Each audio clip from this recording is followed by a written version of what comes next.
समान अध्ययन महारिवीजन के अंतर्गत 6 सब्जेक्ट हम लोग पढ़ेंगे। पहले हम इतिहास के टॉपिक को पढ़ेंगे और इतिहास में हम सिंधु घाटी सभ्यता की विषय वस्तु लेकर के चल रहे हैं।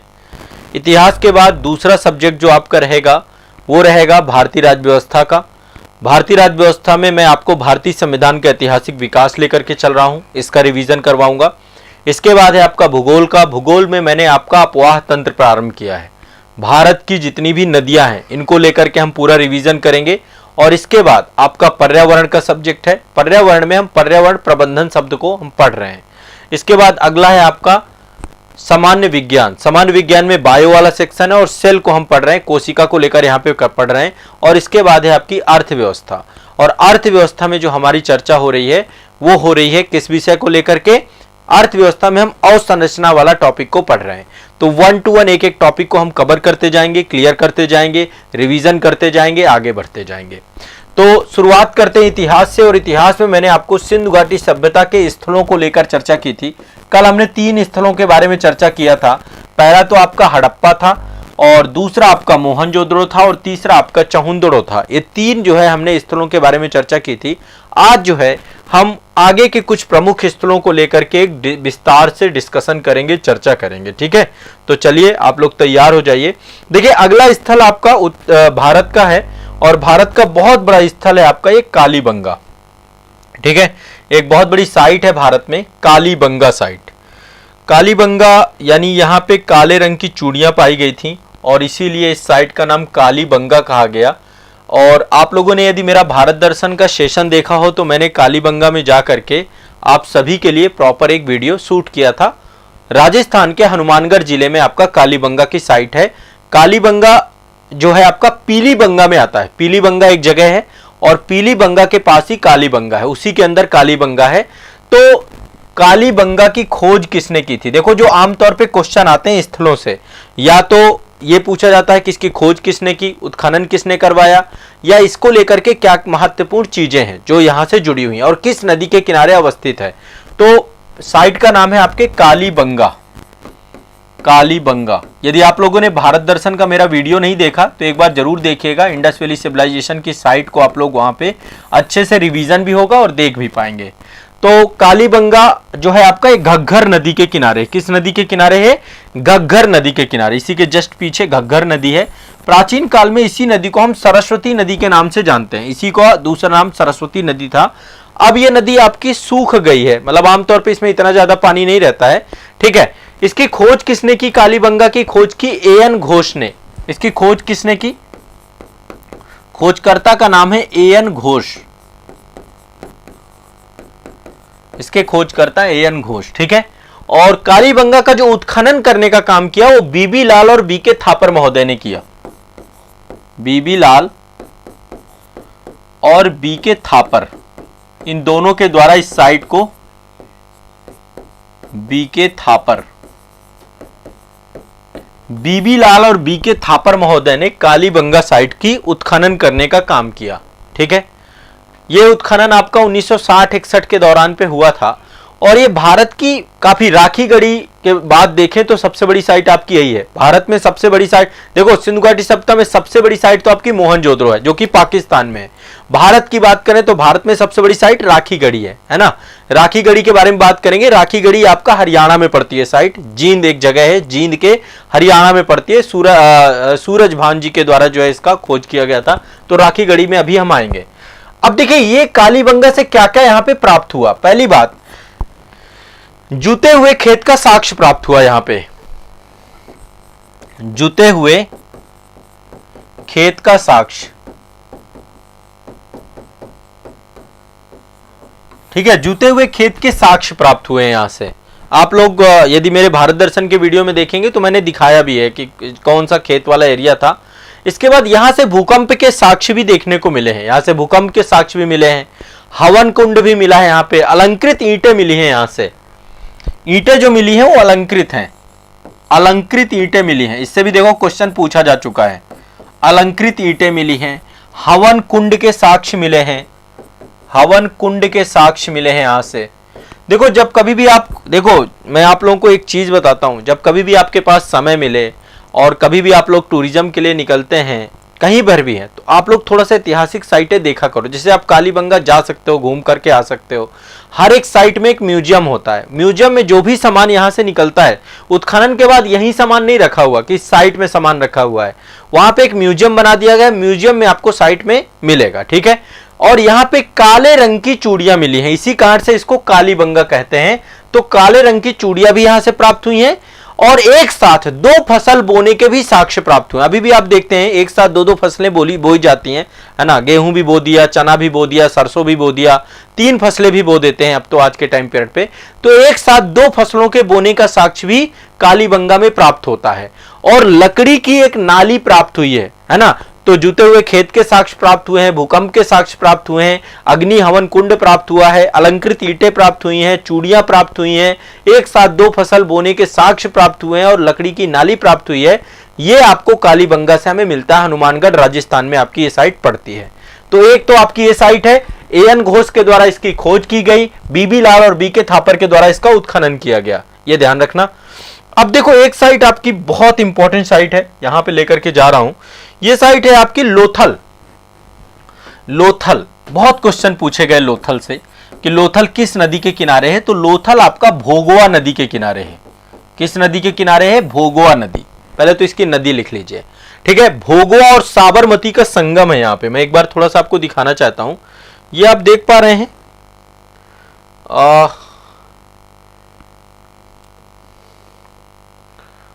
यहां पे ये वाला आप देख सकते हैं, रुक जाइए, यहां पे देखिए, ये आप देखेंगे एक तरफ आपको यहां पे नदी दिख रही होगी, एक नदी इधर दिख रही होगी, बीच में जो शहर है ये आपका जो है लोथल है ना। बीच में जो है पूरा का पूरा सभ्यता आपकी विकसित थी।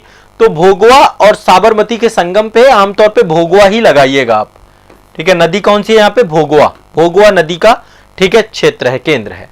अब देखिए लोथल जो है आपका, ये अहमदाबाद गुजरात में पड़ता है ना। कहां है लोथल आपकी साइट? अहमदाबाद गुजरात में। देखो यहां पे एक धौलावीरा भी है आपकी, एक साइट आपकी यहां पे धौलावीरा भी है गुजरात में, ये भी आपकी गुजरात में पड़ती है। लोथल भी आपकी गुजरात में पड़ती है। लोथल में कई सारी चीजें मिली, जैसे कि आपका एक गोंदीवाड़ा मिला। गोंदीवाड़ा मतलब डक यार्ड, जहां पर मतलब बकायदा यदि यहां से एक्सपोर्ट इंपोर्ट होता था, व्यापार होता था, ट्रेड होता था, तो यहां पे जहाज आ सकते थे, शिप आ सकते थे। मतलब आप देख सकते हैं, मैं आपको ये देखिए यहाँ पे, जैसे ये तो देखिए एग्जैक्ट फोटो नहीं है, ये तो एक कल्पना है जो ये बनाई गई है फोटो। यहाँ पे देखिए गोंदीवाड़ा है, डक यार्ड है ना। पोर्ट यहाँ पे पत्तन शहर के तौर पे था ये आपका, ठीक है। तो एक तो यहां से क्या मिला है हमें? गोंदीवाड़ा प्राप्त हुआ है, ठीक है, अहमदाबाद से, ठीक है। इसकी खोज किसने की? एसआर राव ने। इसकी खोजकर्ता कौन है? एसआर राव। ध्यान रखिएगा सारे बच्चे, इसके खोजकर्ता एसआर राव हैं। कौन है इसके खोजकर्ता? एसआर राव। उत्खननकर्ता कौन है इसके? एसआर राव। एसआर राव के द्वारा ही इसकी उत्खननकर्ता भी है। तो इसके उत्खननकर्ता और खोजकर्ता एक ही व्यक्ति है। 1954 में इसका जो है खोज की गई और 1957 में इसको जो है इसका उत्खनन का कार्य किया गया। तो यहाँ ये भोगवा नदी के किनारे है, एसआर राव के द्वारा इसकी खोज की गई। अहमदाबाद के पास है आपका लोथल, आपका यहां से गोंदीवाड़ा प्राप्त हुआ है, ठीक है। वृत्ताकारम चौकोर अग्निकुंड प्राप्त हुए, चावल व बाजरे के साक्ष्य प्राप्त हुए हैं, ठीक है। घोड़े की मिट्टी की मूर्ति प्राप्त हुई है, घोड़े की मिट्टी की मूर्ति प्राप्त हुई है। चालाक लोमड़ी के चिन्ह प्राप्त हुए हैं यहां से। घोड़े का जबड़ा प्राप्त हुआ है। वैसे सिंधु घाटी सभ्यता के लोगों के बारे में कहा जाता है कि घोड़े से उतना मतलब परिचित नहीं थे, घोड़ा आपका वैदिक काल में आया, ठीक है, लेकिन फिर भी कुछ साक्ष्य आपके यहां से मिले हैं। मिट्टी की नाव प्राप्त हुई है यहां से, तो यहां से नाव प्राप्त हुई है, डकयार्ड प्राप्त हुआ है, चलाक लोमड़ी के चिन्ह प्राप्त हुए हैं। एक जो है आपका जो है मुद्रा मिली है जिसमें 2 मुहा राक्षस का अंकन मिला है। फारस की मुहर मिली है, तो ये मानते थे कि यहाँ से एक्सपोर्ट इंपोर्ट होता रहा होगा, वहां की यहाँ पे मुहर मिली, स्टैंप मिली है। 3 युग्मित समाधि मिली है, मतलब एक समाधि के अंदर 2 लोग जो है एक साथ दफनाए गए थे, तो 3 युग्मित समाधियां मिली हैं। चलाक लोमड़ी का चिन्ह मिला है, मिट्टी की नाव मिली है, घोड़े का जबड़ा मिला है। ये सारी चीजें लोथल से प्राप्त हुई हैं, ठीक है। मैं फास्ट रैपिड रिवीजन करा रहा हूं। देखिए आप लोगों को जो चीजें लिखनी हो आप लिखते जाना, अन्यथा समझते जाओ। रिवीजन इसी तरीके से होता है जैसे मैं आपको करवा रहा हूं, ठीक है। तो एक तो आपको यह ध्यान रखना है, सभी को क्लियर है, सभी बच्चे, कोई दिक्कत नहीं है किसी को भी। चलिए आगे चलते हैं, नेक्स्ट आगे चलते हैं।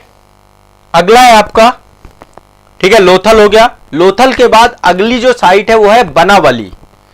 अगली साइट है आपकी बनावली। ये साइट आप देख पा रहे हैं, ये साइट है आपकी बनावली। हाँ, लोथल के बाद है आपकी बनावली। हाँ, बनावली ही है ना ये। बनावली साइट आपकी कहां है? हरियाणा में। बनावली, बनवाली भी बोलते हैं, बनावली भी बोलते हैं। तो ये हरियाणा में एक जगह हिसार के पास अवस्थित है ना। हरियाणा का एक जो है बड़ा जिला है, कैंट एरिया है आपका हिसार। तो इसकी खोज की है आर.एस. विष्ट ने। खोज किसने की है? आर.एस. विष्ट महोदय ने। आर.एस. विष्ट महोदय ने खोज की है, ठीक है, बनावली की। और उत्खननकर्ता भी इसके आर.एस. विष्ट महोदय हैं। उत्खननकर्ता कौन है? आर.एस. विष्ट। उत्खननकर्ता आर.एस. विष्ट है और इसके जो है बनावली में ही आर.एस. विष्ट के द्वारा ही जो है, तो हिसार आपकी इसकी जो है हिसार आर.एस. विष्ट के द्वारा ही उत्खनन किया गया, आर.एस. विष्ट के द्वारा इसकी खोज की गई। यह भी आपका घग्गर नदी के किनारे है। घग्गर नदी के किनारे, देखो नदियों से क्वेश्चन आता है, बार बार बोल रहा हूं, घग्गर वही प्राचीन सरस्वती नदी आपकी, घग्गर वही नदी है, प्राचीन सरस्वती नदी, ठीक है, ध्यान रखिएगा। तो घग्गर नदी के किनारे ही आपका बनावली अवस्थित है। सरस्वती है ना, सरस्वती नदी भी बोलते थे। यहां से मिट्टी का हल प्राप्त हुआ है, एक खिलौना टाइप में मिट्टी का हल प्राप्त हुआ है। हल की प्रकृति यानी हल से परिचित थे लोग, ठीक है। सड़कों पर बैलगाड़ी के पहियों के साक्ष्य मिले हैं कि बड़ी बड़ी बैलगाड़ियां चलती रही होंगी। अब एग्रेरियन सोसाइटी थी, एग्रीकल्चर था, यहाँ पे कृषि अधिशेष होता था, तभी व्यापार वाणिज्य डेवलप हुआ। तो यहाँ पे जो है बैलगाड़ी के पहिए के साक्ष्य मिले हैं। मिट्टी की नारी की मूर्ति प्राप्त हुई है, ठीक है, नारी की मिट्टी की मूर्ति प्राप्त हुई है, नारी मृड मूर्ति प्राप्त हुई है, ठीक है। तो ये सारी चीजें हमें बनावली से मिले हैं। क्या मिले हैं? बनावली से ये सारी चीजें, ठीक है, ध्यान रखिएगा। तो ये आपका जो है इसका खोजकर्ता और उत्खननकर्ता एक ही व्यक्ति है, आर.एस. विष्ट महोदय। कौन है आपके? आर.एस. विष्ट। आर.एस. विष्ट महोदय आपके ये पूरा का पूरा, ठीक है, ध्यान रखना है। क्लियर है सभी को? स्पष्ट है? अब आगे अगली साइट है आपकी राखीगढ़ी। अगली साइट है आपकी राखीगढ़ी। ये आप देख सकते हैं, एक साइट और देख लेते हैं, राखीगढ़ी। राखीगढ़ी भी इंडस वैली सिविलाइजेशन की साइट है और ये आपकी जो है कहां पर है? जींद में। जींद एक जगह है हरियाणा में, जींद हरियाणा में है आपकी ये, जींद हरियाणा। ये भारत में सिंधु घाटी सभ्यता की सबसे बड़ी साइट है। मोहनजोदड़ो देखा जाए ओवरऑल सबसे बड़ी साइट है, पर वो पाकिस्तान में है। तो भारत में सबसे बड़ी साइट आपकी राखीगढ़ी पड़ती है, ठीक है। अब राखीगढ़ी की खोज की है सूरजभान ने। सूरजभान, इनके द्वारा खोज की गई 1969 पे, ठीक है, राखीगढ़ी की खोज की गई। और इसके उत्खनन का कार्य किया अमरेंद्र नाथ ने। उत्खनन का कार्य किसने किया? अमरेंद्र नाथ ने। किसने किया? अमरेंद्र नाथ। अमरेंद्र नाथ के द्वारा जो है इसका वो किया गया, अमरेंद्र नाथ के द्वारा राखीगढ़ी का उत्खनन किया गया। मतलब देखो, उत्खनन का कार्य ये होता है, जो चीजें दब जाती हैं जमीन के नीचे, फिर उनको पुरातत्व सर्वेक्षण विभाग के द्वारा बहुत सावधानी पूर्वक धीरे धीरे एक दिन में 1 इंच मतलब उत्खनन होता है, वो भी बहुत संभाल के, ताकि कोई भी चीज टूट ना जाए, है ना। जो भी पुरातात्विक चीजें मिल रही हैं, और वर्टिकल उत्खनन होता है, हॉरिजेंटल उत्खनन होता है, उन सबको लेकर के प्रॉपर पैरामीटर्स बने होते हैं, ताकि ऐसा ना हो कि कोई भी साक्ष्य और कोई भी चीजें हमारी नष्ट हो जाए, ठीक है। इस तरीके से उत्खनन का काम किया जाता है। राखीगढ़ी भी आपका घग्गर नदी के किनारे है। राखीगढ़ी किस नदी के किनारे है? घग्गर नदी के किनारे। ये भी सरस्वती, देखो सिंधु घाटी सभ्यता जो है ना किसी नदी के किनारे ही अवस्थित है। अब यहां से क्या क्या मिला है? यहां से मिट्टी के रथ का नमूना प्राप्त हुआ है। मिट्टी के रथ का नमूना, तांबे के उपकरण मिले हैं, हड़प्पा लिपि से युक्त मुद्रा प्राप्त हुई है, जिस मुद्रा में हड़प्पा की लिपि लिखी हुई है। चित्त लिपि थी ना आपकी, तो चित्त लिपि से जुड़े हुए कई सारी मुद्राएं प्राप्त हुई हैं।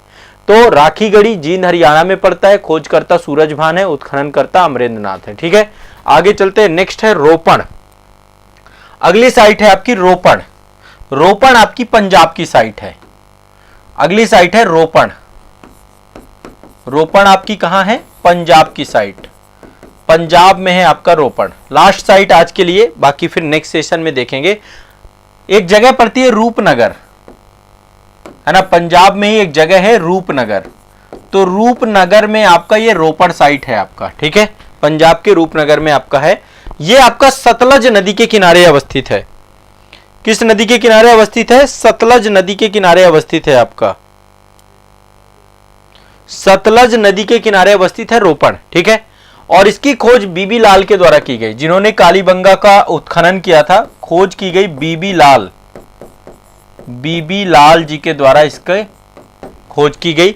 उत्खनन का कार्य यज्ञदत्त शर्मा ने किया। उत्खनन किसने किया? यज्ञदत्त शर्मा। यज्ञदत्त शर्मा जी ने उत्खनन का कार्य किया रोपण के, ठीक है। और बीबी लाल ने 1950 में जो है साइट पता कर ली थी, 1950 में साइट के बारे में जानकारी ली थी, और इसके बाद 1953 में यज्ञदत्त शर्मा ने इसके किया। यहां से तांबे की कुल्हाड़ी प्राप्त हुई। मानव के साथ कुत्ते के दफनाने के भी साक्ष्य मिले हैं। एक तो बुर्ज होम से मिले थे, दूसरे आपके रोपण से मिले हैं। मानव के साथ कुत्ते को दफनाने का साक्ष्य याद रखिएगा, पूछा गया है। चंद्रगुप्त द्वितीय के सिक्के मिले, लेकिन ये बहुत बाद के हैं, लेकिन रोपण से मिलते हैं आपके। चंद्रगुप्त द्वितीय तो आपका जो है गुप्त काल में, हम तो बात कर रहे हैं इंडस वैली सिविलाइजेशन की। तो रोपण से एक याद रखिएगा, रफली मैं आपको बता रहा हूं, चंद्रगुप्त द्वितीय के सिक्के भी यहाँ पे रोपण में बहुत बड़ी मात्रा में प्राप्त हुए हैं। ये गुप्त काल की बात है, लेकिन इंडस वैली सिविलाइजेशन में जो यहाँ से प्राप्त हुआ है तांबे की कुल्हाड़ी, मानव के साथ कुत्ते को दफनाने के साक्ष्य प्राप्त हुए। ये आपको दो चीजें ध्यान रखनी है, ठीक है। अभी इंडस वैली सिविलाइजेशन के बहुत सारे स्थल है, जैसे रंगपुर है, सुदकोता है, मांडा है, आलमगीरपुर है, सुदकांगेडोर है, सोतकाको है, कोट दीजी है, धौलावीरा है ना, अल्हादीनो है, मांडी है, हुलास है, सनौली है। सनौली बागपत उत्तर प्रदेश में, आप लोगों ने देखा होगा डिस्कवरी में जो है इस पे एक डॉक्यूमेंट्री भी बनी है। देसलपुर है, बाड़ा है। इन सब के बारे में हम बाद में डिस्कस करेंगे। हम सारी साइटें देखेंगे, उनकी महत्वपूर्ण विशेषताएं देखेंगे, इससे क्वेश्चन पूछा जाता है। तो इतिहास की ये क्रम आगे चलता रहेगा। अब चलिए सब्जेक्ट बदलते हैं, अगला सब्जेक्ट आते हैं भारतीय संविधान का ऐतिहासिक विकास। देखिए, भारतीय संविधान का ऐतिहासिक विकास हम लोग कर रहे थे और बहुत बढ़िया तरीके से किया था हम सभी ने। भारतीय संविधान के ऐतिहासिक विकास में कल मैंने आपको ये बताया था, देखो कल मैंने रेगुलेटिंग एक्ट आपको बता दिया था, ठीक है। और रेगुलेटिंग एक्ट के बाद एमेंडिंग एक्ट के बारे में भी हमारी चर्चा संभवतः हो गई थी। एमेंडिंग एक्ट के बारे में, रेगुलेटिंग एक्ट के बारे में तो मैंने बता ही दिया था आपको। और एक्ट ऑफ सेटलमेंट भी बोलते हैं, ठीक है। ये रेगुलेटिंग एक्ट के बारे में कि सुप्रीम कोर्ट की स्थापना हुई, है ना, और यहाँ पे बंगाल के गवर्नर, ये सारी चर्चा यहाँ पे हो गई थी। देखिए, देख लीजिए, ये मैंने यहाँ पे खूब सारी बातें बताई थी आपको। जो लोग अब सेशन में रेगुलर रहना है, देखो बच्चों, रेगुलर नहीं रहोगे तो फिर कोई फायदा नहीं होगा, है ना। बंगाल का गवर्नर को बंगाल का गवर्नर जनरल बना दिया गया, मद्रास और बंबई को इसके अंतर्गत कर लिया गया। तो ये आपका कंप्लीट हो गया, ठीक है। अब आगे चलते हैं एमेंडिंग एक्ट में। एक्ट ऑफ सेटलमेंट बोलते हैं, एक्ट ऑफ सेटलमेंट। एक्चुअली जो रेगुलेटिंग एक्ट था इसमें बहुत सारी प्रॉब्लम थी, तो इन प्रॉब्लम्स को दूर करने के लिए एक्ट ऑफ सेटलमेंट आपका 1781 में क्या किया गया? पारित किया गया, ठीक है। अब इसमें था क्या, ठीक है, इसमें एक पर्सन थे जिनका एक कमेटी बनाई गई थी आपकी, एक प्रवर कमेटी बनाई गई थी, प्रवर समिति बनाई गई थी। प्रवर समिति के अध्यक्ष थे आपके एमंड वर्क, ठीक है। प्रवर समिति एक बनाई गई थी जिसके अध्यक्ष कौन थे? Edmund work. एडमंड वर्क, ध्यान रखिएगा, एडमंड वर्क आपके प्रवर कमेटी के अध्यक्ष थे, ठीक है। एडमंड वर्क आपके ब्रिटिश संसद की एक प्रवर कमेटी थी, उसके अध्यक्ष थे एडमंड वर्क। उनके सुझाव पर ही इस एक्ट का प्रावधान किया गया था और इसको हम संशोधनात्मक अधिनियम भी कहते हैं, यानी एक प्रकार का संशोधन था आपका ये, ठीक है। तो इसके तहत जो है सबसे पहली बात जो सबसे इंपॉर्टेंट है, गवर्नर जनरल की काउंसिल जो थी आपकी, इसको सर्वोच्च न्यायालय की अधिकारिता में रख दिया गया था, है ना। जो आपका सुप्रीम कोर्ट स्थापित हुआ था 1973 के अधिनियम के तहत, उसके अंतर्गत गवर्नर जनरल की काउंसिल को भी रख दिया गया था। तो गवर्नर जनरल की काउंसिल को सर्वोच्च न्यायालय की अधिकारिता से क्या कर दिया गया? मुक्त कर दिया गया, पहली बात, ठीक है। ये ध्यान रखिएगा, क्लियर है, स्पष्ट है। साथ ही सर्वोच्च न्यायालय को यह बोला गया, है ना, ऊपर से कि यदि भारतीय मामलों में किसी भी मुद्दे की सुनवाई हो रही है तो भारतीय धार्मिक रीति रिवाजों का भी ध्यान रखा जाए, भारत की परंपराओं को भी ध्यान में रखा जाए, क्योंकि बहुत सारी परंपराएं थी उस समय, है ना, सती प्रथा जैसी इतनी बड़ी बड़ी परंपराएं चलती थी, तो इन परंपराओं को दरकिनार ना रखा जाए, ये बात यहां पर की गई थी। ठीक है, साथ ही इसके तहत जो है एक चीज और की गई कि जो आपका गवर्नर जनरल था उसकी काउंसिल में 4 मेंबर थे, तो उन 4 मेंबरों को 3 कर दिया गया, एक मेंबर की संख्या कम कर दी गई। 4 से 3 इसलिए किया गया ताकि गवर्नर जनरल को जो है सीरियस लिया जा सके, उसका डिसीजन प्रभावी हो सके। ठीक है, जब गवर्नर, देखो एक बात, एक क्वेश्चन आपका पूछा गया था, ठीक है, गवर्नर जनरल की काउंसिल के 4 सदस्यों के नाम भी पूछ लेता है, ये आपका बना था 1973, वो 1773 के एक्ट से, 1773 के एक्ट में गवर्नर प्लस 4 सदस्यीय पूरी एक काउंसिल थी उसकी। ठीक है, वारेन हेस्टिंग जो है उस समय गवर्नर जनरल थे बंगाल के, तो यहां पर 3 पर्सन, एक फिलिप फ्रांसिस, क्लेवरिंग, मानसन और बाबरेल। ठीक है, 4 पर्सन थे इसमें टोटल। वारेन हेस्टिंग तो गवर्नर थे, 4 सदस्यों के नाम क्या क्या थे, फिलिप फ्रांसिस, फ्रांसिस याद रख सकते हैं, क्लेवरिंग, मानसन और बारबेल। ठीक है, ये 4 मेंबर थे आपके टोटल। ठीक है, क्लियर है, इसमें कोई दिक्कत नहीं है। अब इन 4 में से इन मेंबर को 3 कर दिया गया। क्यों की कर दिया गया, क्योंकि डिसीजन देखो क्या किए जाते थे, निर्णय आपके बहुमत के आधार पर लिए जाते थे। तो जैसे मान लीजिए गवर्नर जनरल प्लस 4 इतने मेंबर थे, तो कई बार क्या होता था, ये 4 मेंबर में से 3 मेंबर एक साथ हो जाते थे, इधर 2 बचते थे, तो ऐसी कंडीशन में गवर्नर जनरल प्रभावी नहीं रह जाता था। ठीक है, अब गवर्नर जनरल के पास निर्णायक मत देने का भी अधिकार था, तो अब ये संख्या क्या कर दी गई, 4 से गवर्नर जनरल प्लस 3 कर दी गई। तो मान लीजिए 2/2, मान लीजिए ये डिसीजन होता है, यानी मत बराबर हो जाते हैं, तो ऐसे में निर्णायक मत देकर के गवर्नर जनरल के डिसीजन को बेस्ट कर दिया गया। ठीक है, ध्यान में रखना है सभी को। हाँ ठीक, ये ध्यान रखना है सभी लोगों को, क्लियर है। तो ये 1773 का एक्ट ऑफ, ये आपका एक तरीके से। अब देखिए अगला जो आपका एक्ट है वो बहुत इंपॉर्टेंट है, मोस्ट इंपॉर्टेंट एक्ट। ठीक है, अगला एक्ट क्या है आपका, पिट्स इंडिया एक्ट। लेकिन उससे पहले अमेंडिंग एक्ट पे एक बात और लिख लीजिए, सर्वोच्च न्यायालय पे एक सुधार और किया गया। ठीक है, सर्वोच्च न्यायालय के अधिकार को और सीमित किया गया, सर्वोच्च न्यायालय के पास राजस्व अधिकारता भी दी गई थी, मतलब सर्वोच्च न्यायालय टैक्स भी कलेक्ट कर सकता था, तो सर्वोच्च न्यायालय के इस अधिकार को खत्म कर दिया गया, राजस्व अधिकारता को समाप्त कर दिया गया। ठीक है, और साथ ही जो है एक राजस्व मंडल बनाया गया, किसकी स्थापना की गई, राजस्व मंडलों की, ताकि राजस्व की समस्या का समाधान किया जा सके और भारतीयों के किसी भी मामले पे वहां के रीति रिवाजों को ध्यान देने को लेकर प्राथमिकता दी गई। ठीक है, अब आगे चलते हैं, Pitt's India act, most important अधिनियम, पिट्स इंडिया एक्ट। ये आपका 1784 में आया। तो कई बार मैं 1900 कुछ बोल जाऊं तो थोड़ा माफ करिएगा, क्योंकि कई बार जबान फिसल जाती है, मेरे दिमाग में इतनी सारी डेट भर गई हैं आज के टाइम पे कि मुझे खुद नहीं याद रहता है। मैं डेट बोलते बोलते डेट मेरी मतलब बोलने में ऐसे मेरे दिमाग में तो है कि 1784 का एक्ट है, और मुझे सारे एक्ट याद हैं, ऐसा कोई एक्ट नहीं है जो याद ना हो, और मुझको डेट भी सारी याद है, लेकिन जब मैं बोलता हूं ना तो बड़ा पता नहीं कैसे वो क्लियरिटी नहीं रहती थॉट्स में। तो थोड़ा आप ध्यान रखिएगा, इतनी हजारों की संख्या में डेट है तो मुझे डेट कुछ पता ही नहीं रहती, कौन सी डेट कहाँ निकल गई, और डेली का इतना डेटा, ये मतलब ओवरऑल कंटेंट अब इसमें वही है, थोड़ा सा कहीं ना कहीं पे चीजें हो जाती हैं, कंफ्यूजन हो जाती है, तो एक बार आप लोग थोड़ा सा ध्यान रखना सभी लोग। इतना पिट्स इंडिया एक्ट आपका 1784 में पारित हुआ। ठीक है, यहां पे देखो 2 बॉडी बनाई गई, पहले तो एक बॉडी बनाई गई आपकी कोर्ट ऑफ डायरेक्टर्स, सीओडी बोल सकते हैं, इसी को निदेशक मंडल भी बोलते हैं, इसी को कोर्ट ऑफ डायरेक्टर्स भी बोलते हैं, एक ही बात है। ठीक है, और दूसरा बोर्ड ऑफ कंट्रोल बनाया गया।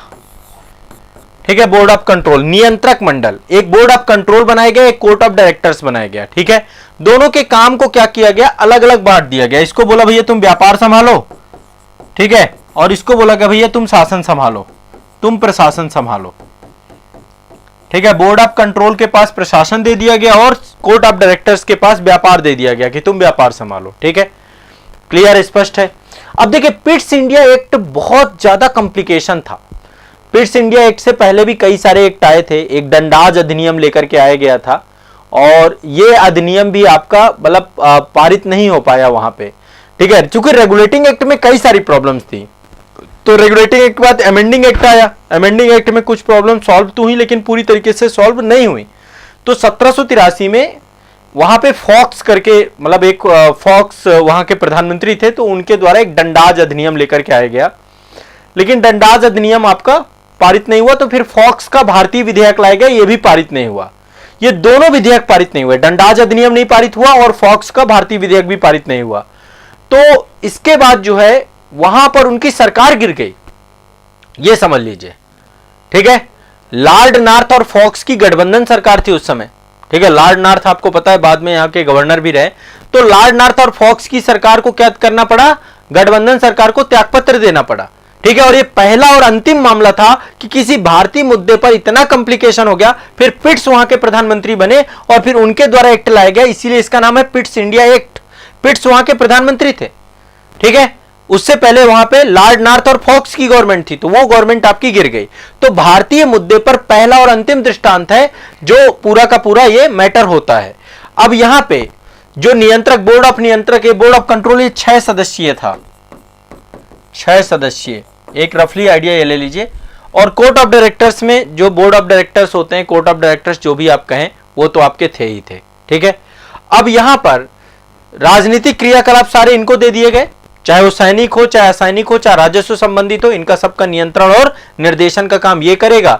और व्यापार करने का काम क्या कर दिया गया, कंपनी के निर्देशकों को दे दिया गया, भैया जो बोर्ड है वो आपका ये काम पूरा तरीके से करेंगे। एक तरीके से रेगुलेशन का काम इनका पूरी तरीके से हो गया, ठीक है।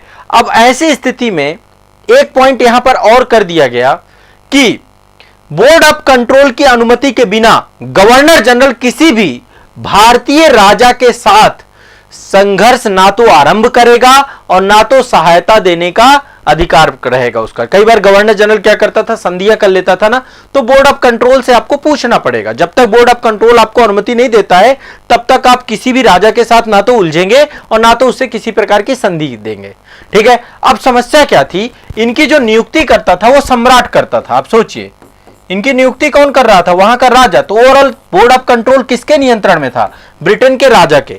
तो आप समझ सकते हैं ईस्ट इंडिया कंपनी का प्रत्यक्ष तरीके से निर्देशन ब्रिटेन की क्राउन के द्वारा किया जाना प्रारंभ कर दिया गया, ठीक है। ब्रिटेन क्राउन की सरकार तो बाद में आएगी, लेकिन फिर भी आप समझ लीजिए इस तरीके से। क्लियर है, स्पष्ट है, कोई दिक्कत तो नहीं है, ठीक है। और 6 सदस्यों की नियुक्ति वहां का राजा करता था। 4 सदस्य प्रिवी काउंसिल के हुआ करते थे, एक आपका राज्य सचिव से जुड़ा हुआ था, एक आपका चांसलर ऑफ एक्सचेकर करके वहां पे था, तो वो उससे जुड़ा हुआ था। तो ये बोर्ड ऑफ कंट्रोल और बोर्ड ऑफ डायरेक्टर्स 2 बॉडी बनाई गई, मोस्ट इंपॉर्टेंट बॉडी रही। और ये बॉडी आपकी 1858 तक बनी रही, 1858 तक आपकी बॉडी बनके चली। बाद में बॉडी फिर डिसॉल्व हो जाती है। आपका भारत सचिव करके पद जो है भारत शासन अधिनियम 1858 के तहत बन जाता है। तो ये भी आपको ध्यान में रखना है। क्लियर है, स्पष्ट है, कोई दिक्कत नहीं है, सिंपल सा मामला है। बाद में मैं आपको कई सारे फैक्चुअल डेटा भी फास्ट कराऊंगा, ठीक है। इससे आपको चीजों को याद रखना होगा, ठीक है। क्लियर है, कोई दिक्कत नहीं किसी को।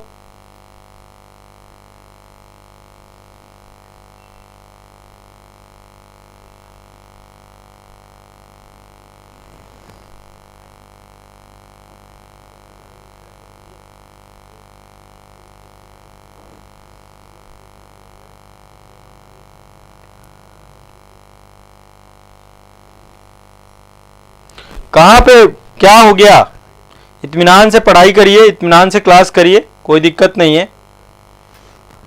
हाँ चलिए आगे बढ़ते हैं, ठीक है। हाँ यहां पे देखो एक कंफ्यूजन हुआ है शायद, मेरे ख्याल से मैं वो कंफ्यूजन यहां पे एक बार सही कर देता हूं। जो ये 4 सदस्यों वाला मैंने आपको बताया था ना एक्ट ऑफ सेटलमेंट पे, ये आपका पिट्स इंडिया एक्ट के तहत किया गया था। फिर से एक बार इसको थोड़ा सा, यहां पे कंफ्यूजन है।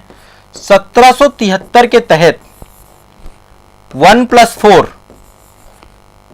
1+4 कैसे, ध्यान से समझिएगा। 1773 के तहत एक आपका गवर्नर जनरल था,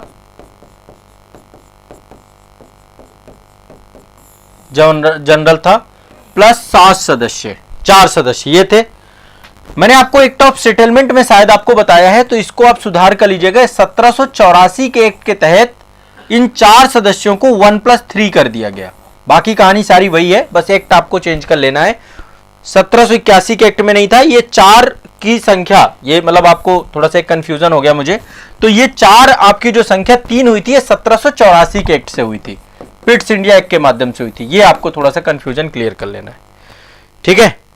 यहां पे एक कंफ्यूजन था, इसको ध्यान रखना। क्लियर है, स्पष्ट है, ठीक है। गवर्नर जनरल के सदस्यों की संख्या 4 से कम करके 3 कर दी गई, रीजन वही था, ठीक है। और जो है पूरी तरीके से पावर आपकी गवर्नर जनरल के पास तो रहती ही थी, पूरी तरीके से कोई भी दिक्कत नहीं है, ठीक है।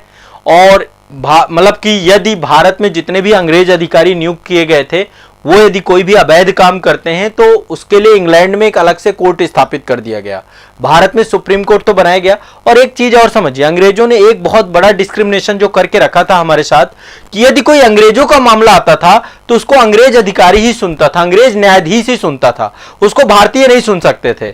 और इस समस्या के समाधान के लिए कालांतर में 1883 में एक आपका इल्बर्ट विधेयक लाया गया था, आप लोग को याद हो, इल्बर्ट विधेयक लाया गया था। उस समय लॉर्ड रिपन थे, है ना, ये लाया गया था रिपन के कार्यकाल में, कि भैया अब चाहे अंग्रेज हो चाहे भारतीय हो, मामले की सुनवाई कोई भी कर सकता है, एनी पर्सन कर सकता है।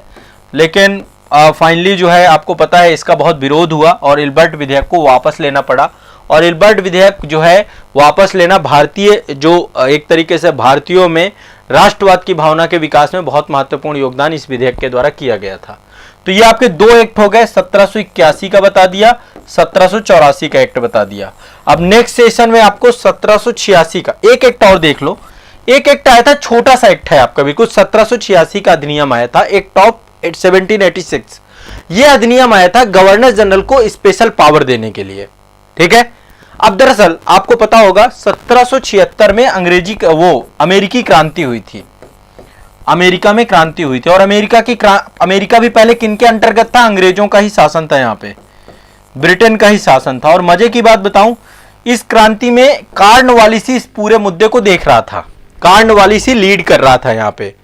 तो कॉर्नवालिस, जब अमेरिका इनका उपनिवेश खत्म हो गया तो उसके बाद कॉर्नवालिस को भारत भेजा गया, ठीक है। कॉर्नवालिस भारत आया, तो जब कॉर्नवालिस भारत आया तो उसने एक चीज पहले श्योरिटी रखी कि गवर्नर जनरल के पास एब्सोल्यूट पावर होनी चाहिए, खासकर सेना की सबसे बड़ी पावर उसी के पास होनी चाहिए। तो ये 1786 का एक्ट इसीलिए लाया गया ताकि गवर्नर जनरल को प्रधान सेनापति की शक्तियां भी प्रदान कर दी जाए। तो कॉर्नवालिस के कारण जो है गवर्नर जनरल में प्रधान सेनापति, प्रमुख सेनापति की शक्तियां भी उपलब्ध करा दी गई और गवर्नर जनरल विशेष परिस्थिति में अपने परिषद के निर्णय को भी निरस्त कर सकता है, यह प्रावधान भी कॉर्नवालिस ने करवा लिया, ठीक है। तो 1786 के एक्ट में कॉर्नवालिस को पावर्स देने के लिए, गवर्नर जनरल को ही सेनापति, सर्वोच्च सेनापति की पावर देने के लिए भी बहुत सारी चीजें कर दिया गया। राजेश तिवारी जी कह रहे क्यों कम किया गया था, सर बताएं। मैंने बताया तो, कहां रह रहे हो, क्लास में रह रहे हो क्या। 4 से 3 मेंबर इसलिए किए गए थे क्योंकि गवर्नर जनरल को निर्णय लेने में दिक्कत होती थी, है ना, क्योंकि निर्णय बहुमत के आधार पे होता था। और यदि 4 मेंबर होते थे, यदि 3 मेंबर एक साथ हो गए ना तो गवर्नर जनरल की बात मानी भी नहीं जाती थी क्योंकि बहुमत इनके साथ हो जाता था। तो और देखिए सिंपल सा, ये वाला जो आपको मैंने बताया ना, 1+4 थे पहले, ठीक है, 1773 के एक्ट के तहत। 1784 में क्या कर दिया गया, 1+3 कर दिया गया, ठीक है, इतना ध्यान रखिएगा, 1+3 कर दिया गया। अब मान लीजिए यहां पे निर्णय लेना है, तो जब हम निर्णय लेंगे, डिसीजन लेंगे, तो डिसीजन लेते समय क्या करना पड़ेगा, डिसीजन लेंगे तो मान लीजिए टोटल एक साथ, एक तरफ ये 3 लोग हो गए, इसके पास गवर्नर जनरल और प्लस एक वोट ये हो गया, तो वैसे भी ये लोगों का मत प्रभावी होता था। गवर्नर जनरल का डिसीजन इंपॉर्टेंस नहीं रखता था, ये ना तो निर्णायक मत दे सकता था। 1784 में क्या हो गया, मान लीजिए यहां से 2 लोग एक तरफ हो गए, यहां पे गवर्नर जनरल और प्लस ये एक साथ हो गए, अब ये हो गया 2-2 का बराबरी हो गया, तो गवर्नर जनरल निर्णायक मत दे सकता था। तो निर्णायक मत दे करके गवर्नर जनरल के पक्ष में ही पूरा मैटर आ जाता था। गवर्नर जनरल की पावर को बेटर करने के लिए ही आपका ये संख्या कम ज्यादा की गई थी, ध्यान रखिएगा। क्लियर है, हाँ, गवर्नर जनरल को सुप्रीम बनाने के लिए किया गया था। तो 1786 का एक्ट भी मैंने आपको बता दिया। अब आगे चल के 1793 का एक्ट, 1813 का एक्ट, 1833 का एक्ट, 1853 का एक्ट, ये कंपनी के अधीन एक्ट हम लोग आगे चल के पढ़ेंगे, ठीक है। तो ये आपका कंटिन्यू रहेगा। नेक्स्ट चलते हैं नदियां, नदियां वाले चैप्टर पे चलते हैं। भूगोल पे आ जाइए, अब टॉपिक आपका है ज्योग्राफी का। अपवाह तंत्र, कल काफी कुछ बताया था मैंने, अपवाह तंत्र के बारे में नहीं बताया था, ठीक है। अब बात करते हैं हिमालयी अपवाह तंत्र। देखिए हमारे देश में अपवाह तंत्र को दो भागों में विभाजित किया गया है। एक तो यहां पे हिमालय है इस पूरे रीजन में, ठीक है।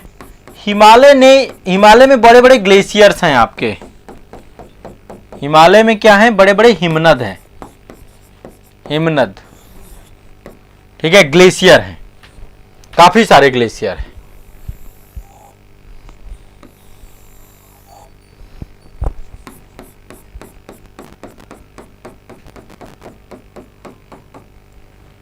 ठीक है।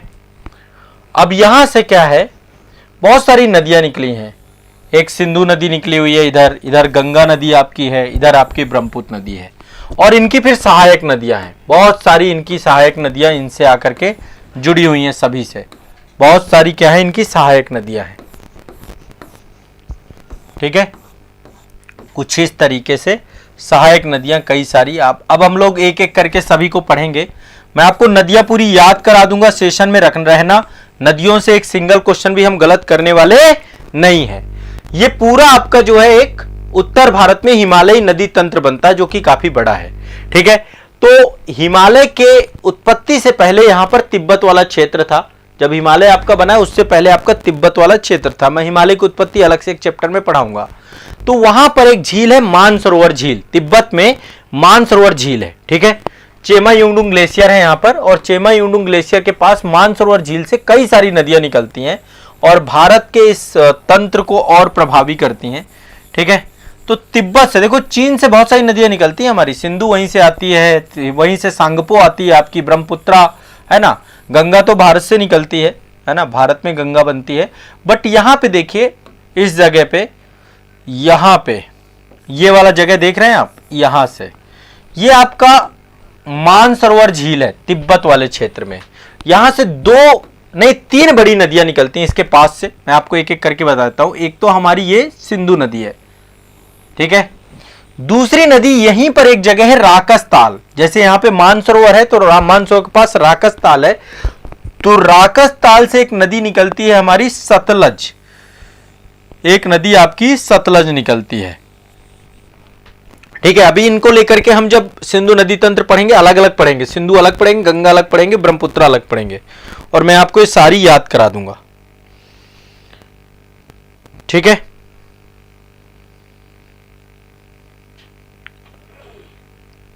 चलिए,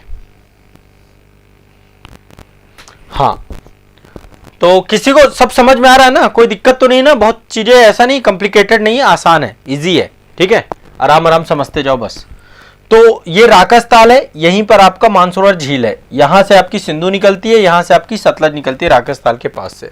यहीं से आपकी एक नदी जो है पूरब की ओर जाती है जिसका नाम है सांगपो, और ये आपका यहां पर प्रवेश कर जाती है अरुणाचल प्रदेश में, नामचा बरवा पर्वत है, यहीं से प्रवेश कर जाती है, इसका नाम है ब्रह्मपुत्र।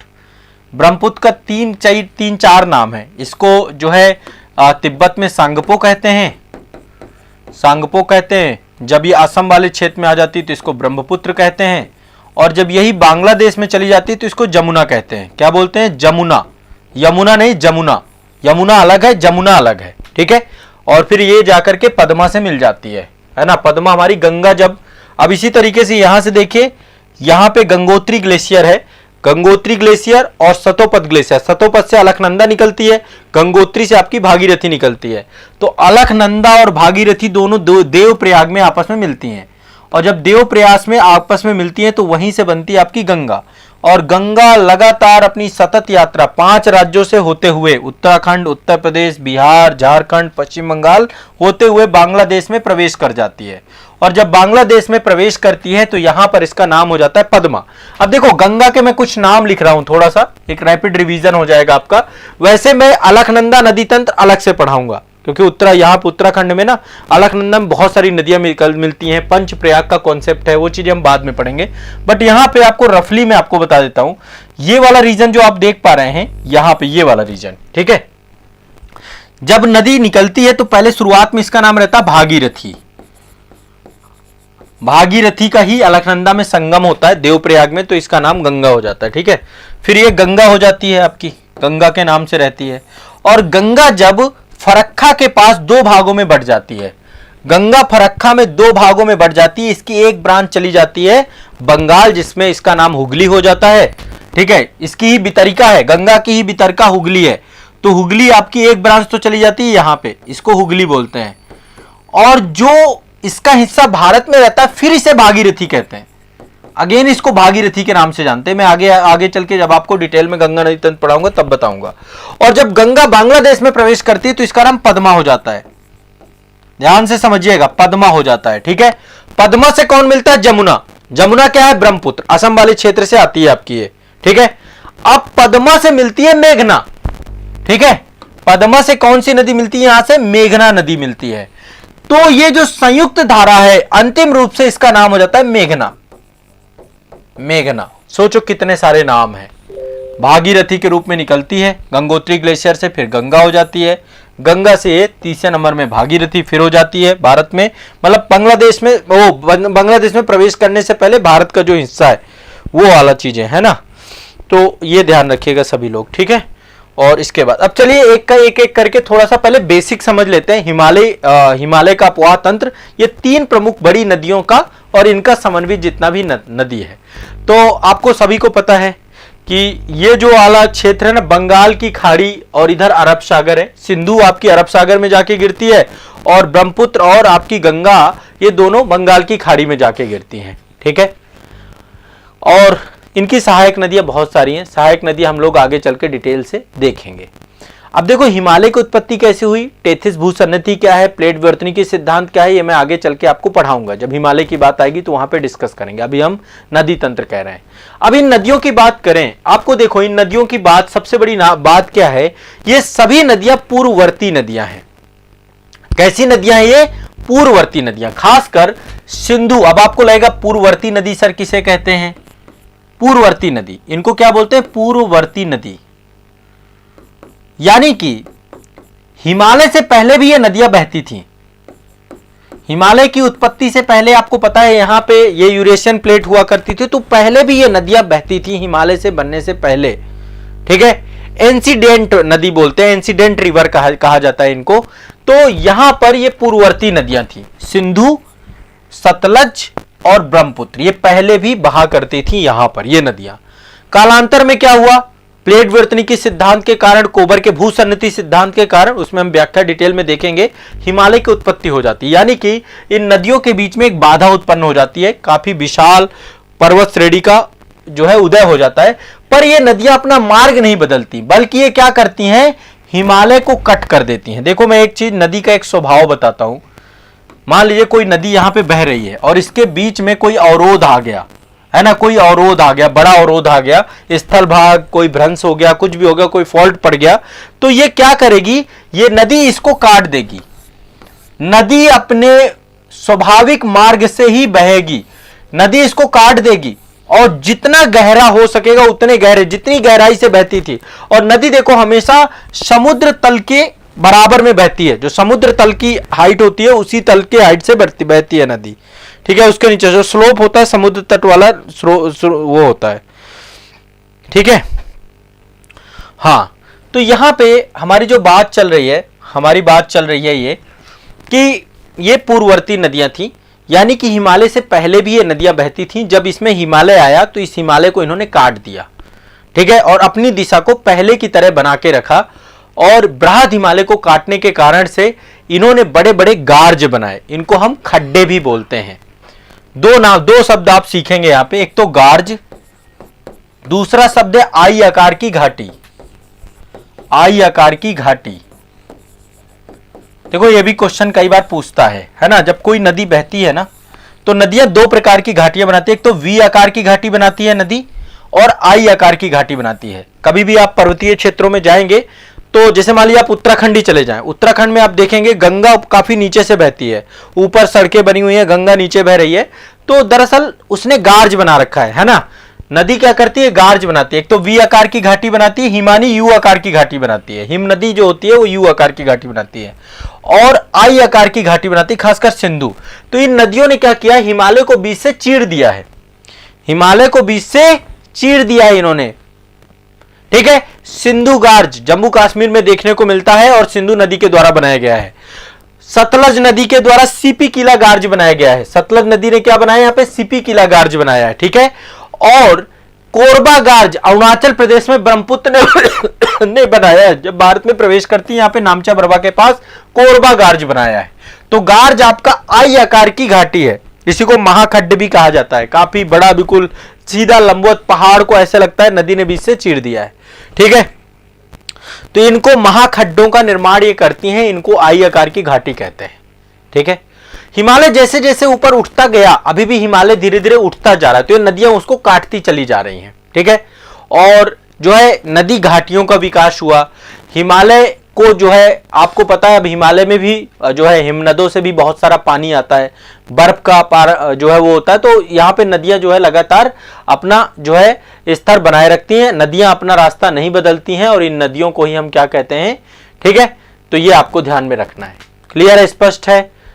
नदियां, पूर्ववर्ती नदियां क्या होती हैं, जो अपने पूर्ववत मार्ग में बहती रहें, अपना रास्ता ना बदलें, इन्हें हम पूर्ववर्ती नदियां कहते हैं, ठीक है। चलिए अगला सब्जेक्ट में मूव करते हैं। अभी देखो इसको लेकर अभी बहुत डिटेल में पढ़ेंगे, आने वाले सेशन पे एक एक करके नदियां रटवा दूंगा, एक भी नदी आपको भूलेगी नहीं, और भी आगे आने वाले समय पे ज्योग्राफी के सारे टॉपिक हम उठाएंगे।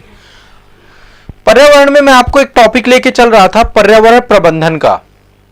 टॉपिक क्या लेके चल रहा था, पर्यावरण प्रबंधन का। मैंने आपको बताया था कि हम डेवलपमेंट तो कर रहे हैं, लेकिन हमें डेवलपमेंट देखो अब स्विच करना है। ऐसे एग्जाम हॉल पे आप स्विच करोगे, कभी हिस्ट्री का क्वेश्चन आ रहा है, कभी पॉलिटी का आ रहा है, कभी ज्योग्राफी का आ रहा है, तो मैं आपको पढ़ा भी कुछ इसी तरीके से रहा हूं, ताकि जैसा एग्जाम का माहौल है वैसा आपका यहां पे रिवीजन हो। एक साथ 6 सब्जेक्ट का रिवीजन आप लोग मेरे साथ कर रहे हैं, है ना।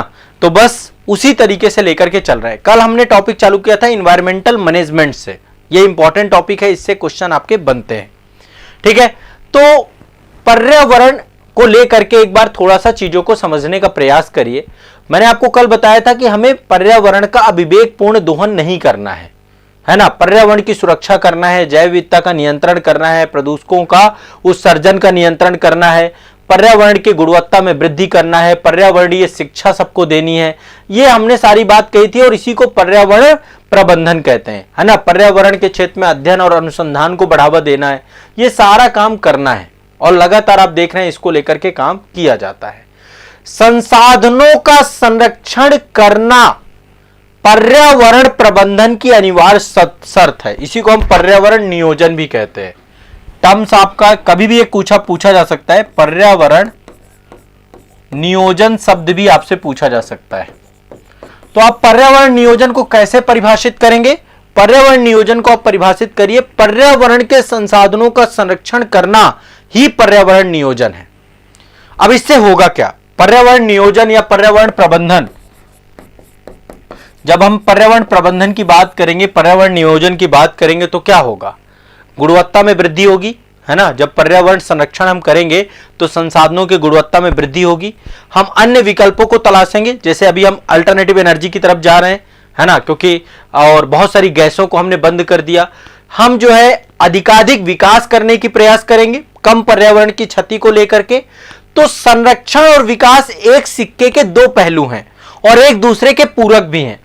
हमें विकास करना है, विकास को नहीं रोकना, है ना, क्योंकि पर्यावरण की क्षति तो होगी, लेकिन विकास को नहीं रोकना। हमें ऐसा विकास करना है जो संधारणीय विकास हो, जो हमेशा रहने वाला विकास हो। इसी को हम दूसरे शब्दों में सतत विकास कहते हैं, जो विकास हमेशा रह सके, ठीक है। जब हम पर्यावरण को नुकसान ना पहुंचाएं और इस एवज में विकास करें जो विकास आज भर के लिए ना हो, आने वाली पीढ़ी के लिए भी हो, तो इसी को हम दूसरे शब्दों में सतत विकास के तौर पे भी कहते हैं। और सतत विकास बिना पर्यावरण प्रबंधन के संभव नहीं है। सतत विकास होगा कैसे, पर्यावरण प्रबंधन से, पर्यावरण प्रबंधन से। सतत विकास किससे होगा आपका, पर्यावरण प्रबंधन से हमारा सतत विकास होगा। किससे होगा, सतत विकास पर्यावरण प्रबंधन से होगा, ठीक है। यह ध्यान रखिएगा। क्लियर है, स्पष्ट है, कोई दिक्कत नहीं है, ठीक है। हमें रिसाइकलिंग करना होगा, हमें चीजों का रीयूज करना सीखना होगा। प्राकृतिक संसाधनों का समुचित उपयोग करना सीखना होगा, समृद्धि करना होगा, मानवीय क्रियाओं का कम दबाव पर्यावरण पर पड़े ताकि पर्यावरण पारिस्थितिकी तंत्र आपका संतुलित बना रहे, उस पर किसी तरीके की दिक्कत ना आए। ठीक है, अब देखिए पर्यावरण प्रबंधन के लिए जो है कई सारी योजनाएं आपकी बनाई गई हैं और इन योजनाओं को लेकर के काम किए गए हैं, दीर्घ स्तरीय काम भी किए गए हैं, लघु स्तरीय काम भी किए गए हैं। आप देखिए बहुत सारे जीव जंतु हमारे विलुप्त हो रहे हैं धीरे धीरे। कैसे विलुप्त हो रहे हैं? क्योंकि एनवायरनमेंट में चेंज आ रहा है, पर्यावरण में ग्लोबल वार्मिंग हो रही है ना। तो कई सारे पेड़ पौधे विलुप्त हो रहे हैं, जीव जंतु विलुप्त हो रहे हैं, हम उनके प्राकृतिक आवास खत्म कर रहे हैं, उन सब का पर्यावरण अवनयन हो रहा है, इन्वायरमेंटल डिग्रेडेशन हो रहा है, बहुत सारी प्राकृतिक घटनाएं आ रही हैं। आज के टाइम पे बाढ़ देखिए, सूखा देखिए, सुनामी देखिए, चक्रवात देखिए, ये सब एक परिणाम दुष्परिणाम। कई बार अतिवृष्टि हो जाती है, अनावृष्टि हो जाती है, भूस्खलन हो जाता है। पर्वतीय क्षेत्रों में देखिए कितने बड़े स्तर पे जो है लैंड स्लाइडिंग देखने को मिलती है। तो ये सब क्या कारण है? ग्लेशियर्स पिघल रहे हैं बहुत तेजी से, तो ये पर्यावरण प्रबंधन नहीं होने के दुष्परिणाम है। ठीक है, तो पर्यावरण प्रबंधन यदि हमें करना है तो इससे जुड़ी हुई समस्याओं का समाधान करना पड़ेगा। ठीक है, देखो पृथ्वी में संसाधन पर ऐसा नहीं कि असीमित संसाधन है, पृथ्वी में सीमित संसाधन है, चाहे वो ज्ञात हो चाहे अज्ञात हो। अभी बहुत सारे संसाधन हमें पता भी नहीं है। प्रत्येक संसाधन की मात्रा सीमित है, ये हमें पता होना चाहिए। पहली चीज हमें यह ध्यान रखना है कि कोई भी संसाधन अनलिमिटेड नहीं कि उसका यूज करते जाओ कभी खत्म ही नहीं होगा। पेट्रोल खत्म हो जाएगा आने वाले समय में, डीजल खत्म हो जाएगा आने वाले समय पे, बहुत सारे आपकी चीजें खत्म हो जाएंगी, कोयला खत्म हो जाएगा, लोहा खत्म हो जाएगा, क्योंकि हम लगातार उसका उपभोग कर रहे हैं। ठीक है, लेकिन पर्यावरण लगातार प्रयास भी कर रहा है कि वो संसाधन बनता भी जाए, जैसे जैसे वो खत्म हो रहा है वैसे वैसे वो बनता भी जाए, लेकिन हम इस तरीके से इसका खर्च करें कि वो रिसाइकिल भी होता जाए, रीयूज भी होता जाए, रिचार्ज भी होता जाए, है ना, पुनर्चक्रण भी होता जाए। ये भी हमें ध्यान में रखना पड़ेगा। ठीक है, तो अभी आगे चल करके मैं आपको पर्यावरण प्रबंधन के सिद्धांत बताऊंगा अगले सेशन में। अगला सेशन में हेडिंग डाल के रखिएगा पर्यावरण प्रबंधन के सिद्धांत।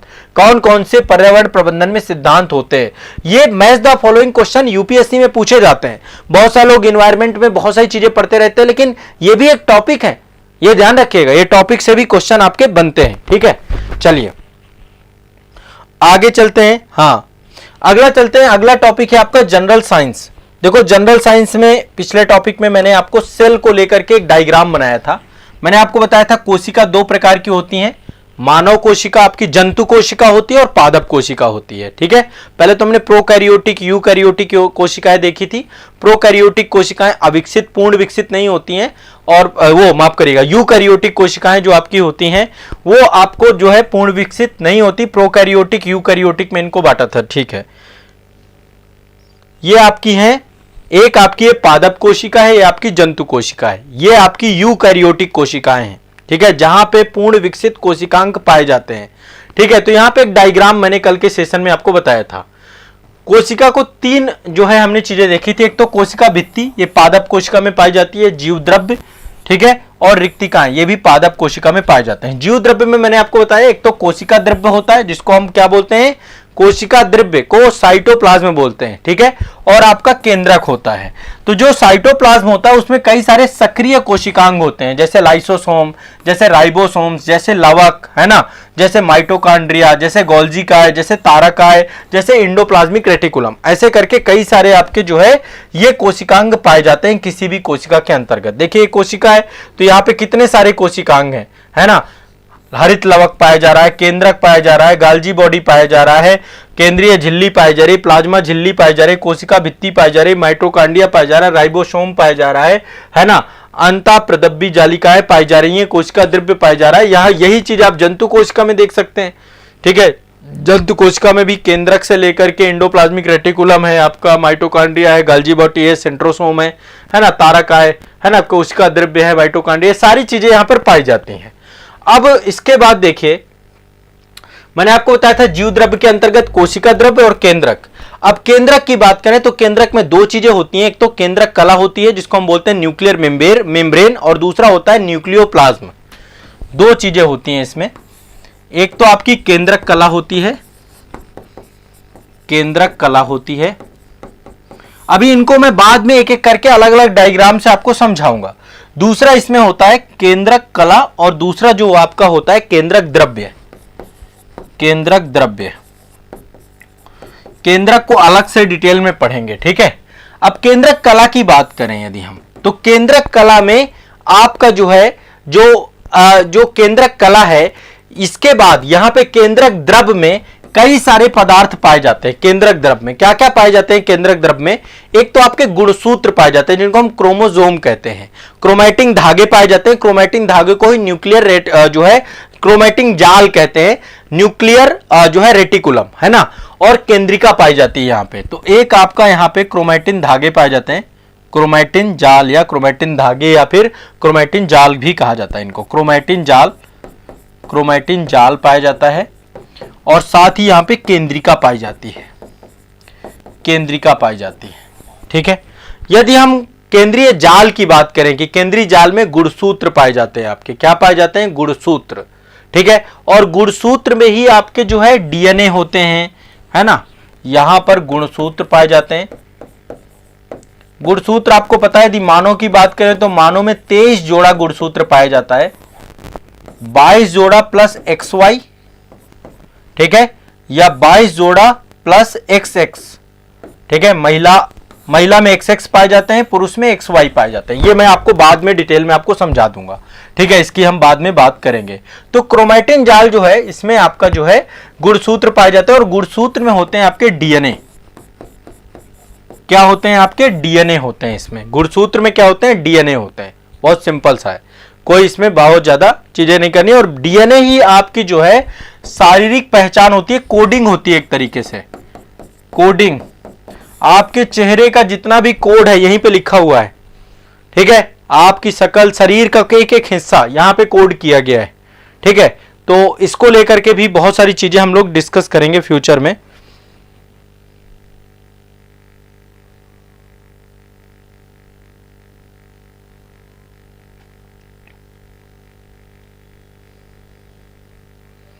हाँ देखो राजेश तिवारी जी, थोड़ा जल्दबाजी मत करिए। कोई भी बच्चा यहाँ पे जल्दबाजी ना करे, अभी शुरुआत है। धीरे धीरे हर चीज एक्सप्लेन करेंगे, हर चीज को लेकर चर्चा करेंगे, ठीक है। जल्दबाजी नहीं करेंगे। मैं आपको जब चीजें डिटेल में पढ़ाऊंगा तब ये सारी चीजें समझ में आएंगी। अभी तो मैं आपका एक ओवरव्यू बना रहा हूं ताकि आपको ये समझ में आ जाए कि चीजें क्या क्या हमें पढ़नी है, कितना बड़ा सिलेबस है। सिलेबस ही हम नहीं समझ पाते हैं, ठीक है। और डीएनए जब मैं पढ़ाऊंगा ना तो डीएनए फिंगर प्रिंटिंग वगैरह भी पढ़ाऊंगा आपको, ठीक है। इसके अनुप्रयोग जो अभी किए जा रहे हैं उनको लेकर के भी हम चर्चा करेंगे, ठीक है।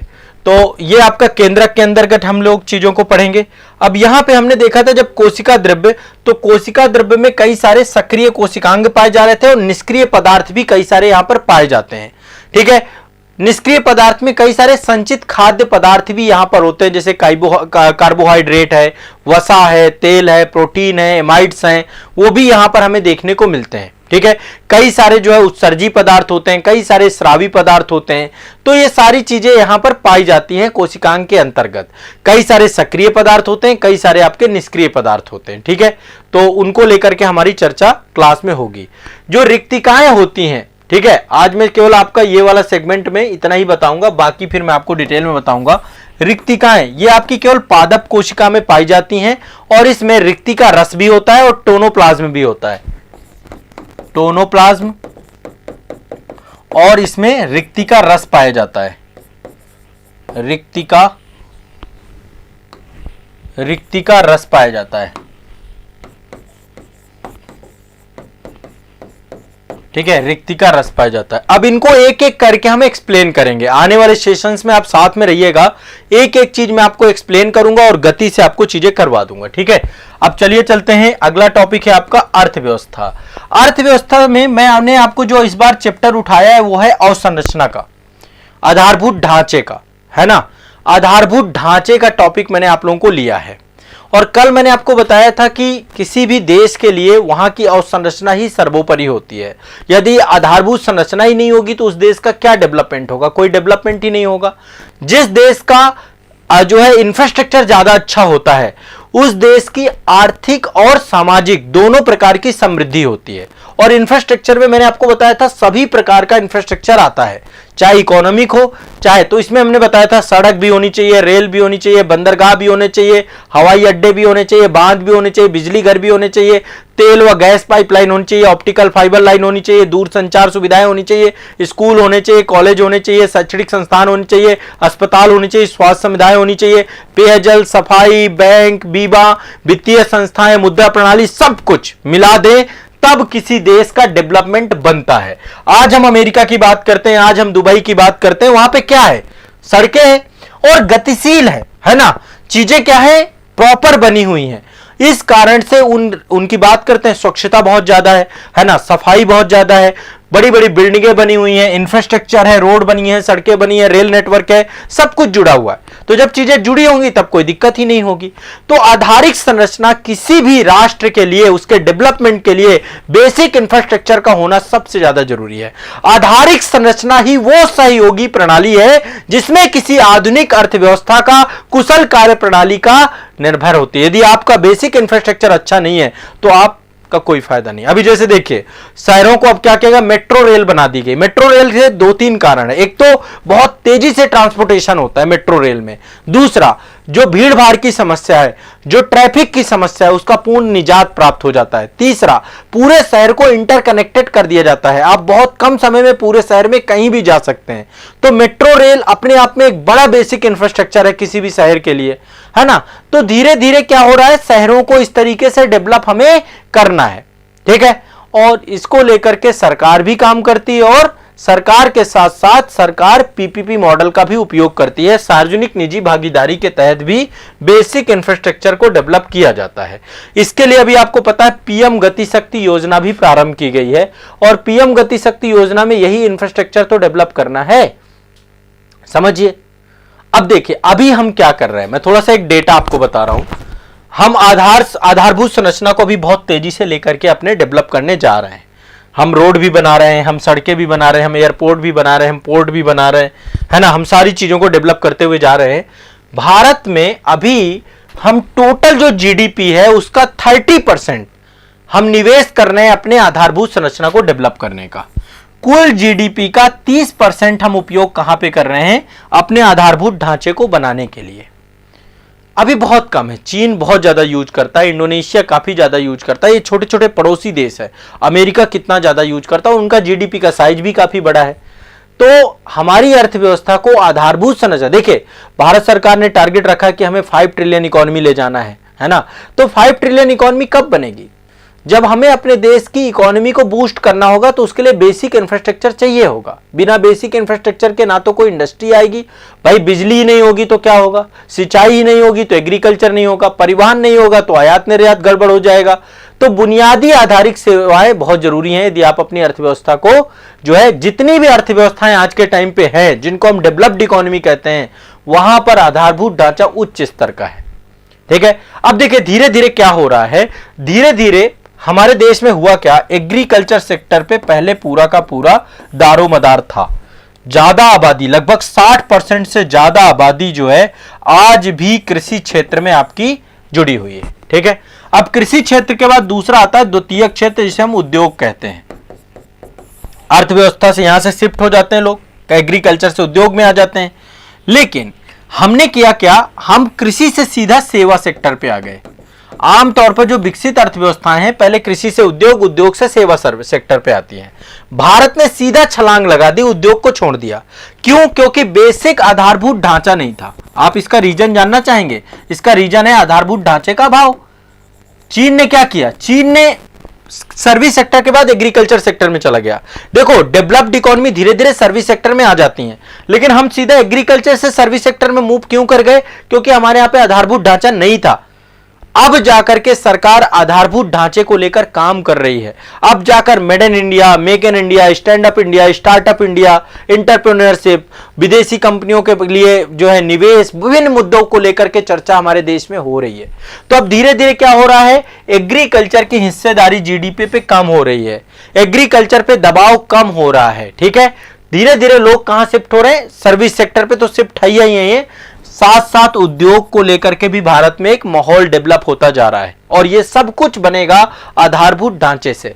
हमें अपने देश को यदि 5 ट्रिलियन अर्थव्यवस्था पे ले जाना है तो हमें क्या बनाना पड़ेगा, एक उच्च स्तरीय आधारभूत संरचना का विकास करना पड़ेगा। ठीक है, वो पर्याप्त संसाधन डेवलप करने पड़ेंगे, चाहे बिजली के हो, चाहे परिवहन के हो, चाहे संचार के हो। और ये क्वेश्चन आपको मेंस में पूछा जाएगा, आपको ध्यान रखना होगा।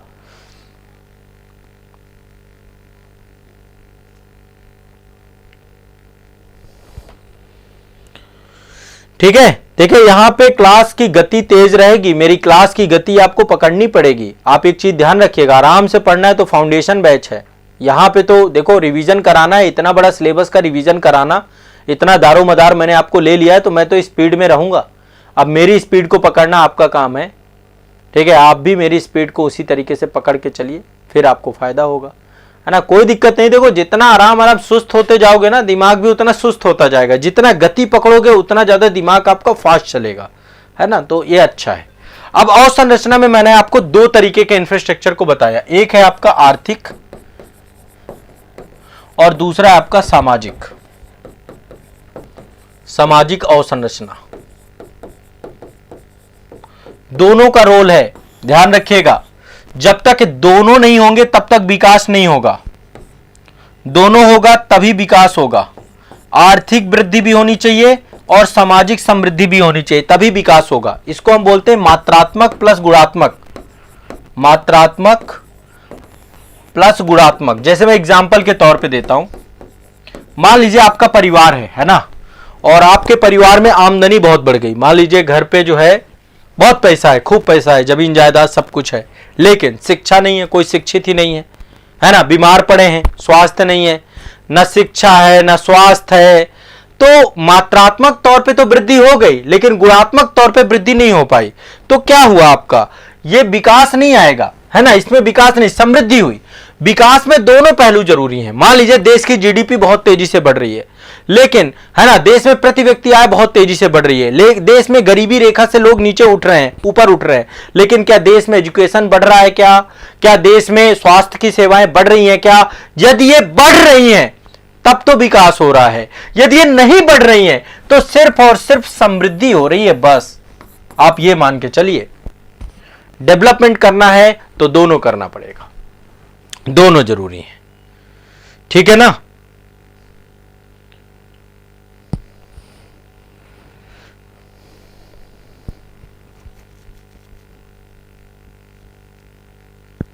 क्लियर है?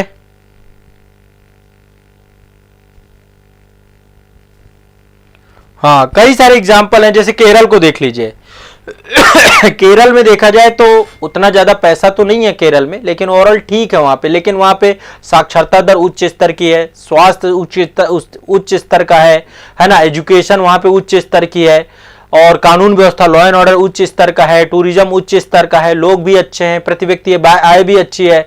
लेकिन हरियाणा में देख लीजिए जस्ट एवज, यहाँ पे देखिए लिंगानुपात ही सही नहीं है, साक्षरता दर कम है। बिहार में देख लीजिए, यहाँ पे तो बिहार में क्या है, आर्थिक स्तर पे भी लोग गरीब है, और अभी जो है हमें अन्य स्तरों पे भी काम करने की जरूरत है। उत्तर प्रदेश में देख लीजिए आप, है ना।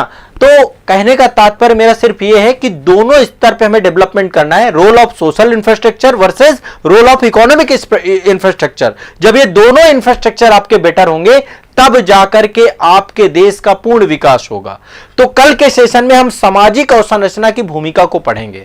हम समझने की कोशिश करेंगे कि शिक्षा, स्वास्थ्य, कौशल विकास, सरकार अब स्किल डेवलपमेंट की बात कर रही है ना, सरकार अब स्वास्थ्य के लिए आयुष्मान भारत योजना कर रही है ना, सरकार अब जो है मानव पूंजी में निवेश करने की बात कर रही है ना, लोगों को स्किल कर रही है ना। वो इसीलिए कर रही है क्योंकि सरकार अब सामाजिक अवसंरचना को बेस्ट करना चाहती है, सोशल इंफ्रास्ट्रक्चर को बेस्ट करना चाहती है। ये सरकार अब इस दिशा में काम करने का प्रयास कर रही है। समझ रहे हैं बात को? तो कल हम सोशल इंफ्रास्ट्रक्चर ऑफ इकोनॉमी को पढ़ेंगे, इसके बाद हम इकोनॉमिक इंफ्रास्ट्रक्चर ऑफ इकोनॉमी को पढ़ेंगे। दोनों को अलग अलग समझने का प्रयास करेंगे। ये मेंस में भी काम आएगा, पीटी में भी काम आएगा, दोनों के काम आएगा। ठीक है, और इससे जुड़े हुए काफी सारे मैं फैक्चुअल डेटा भी आपको बताऊंगा। जो भी पढ़ा रहा हूं इसके तथ्य आप लिखते जाइएगा, सुनते जाइएगा, जो भी आप कर सकें करिएगा। ठीक है, और मैं आपको लास्ट में रिवीजन भी, इसका भी रिवीजन का रिवीजन भी कराऊंगा। कुछ क्वेश्चंस इसके जो भी होंगे आपसे बताता जाऊंगा तो आपके दिमाग में बैठ जाएगा। टेंशन मत लेना, मैं आपके साथ हूं, एग्जाम तक आपके साथ रहूंगा। आपको सुबह करंट अफेयर्स करा रहा हूं और शाम को आपको जीके जीएस का रिवीजन करा रहा हूं, ठीक है। तो आज के सेशन को यहीं तक रखते हैं, मिलते हैं नेक्स्ट सेशन में। अपना इसी तरीके से ध्यान रखिए, मैं आपके साथ जुड़ा रहूंगा, शाम को रेगुलर हम क्लास में मिलते रहेंगे, आप भी इसी तरीके से जुड़ते रहिए। बहुत बहुत शुक्रिया, धन्यवाद।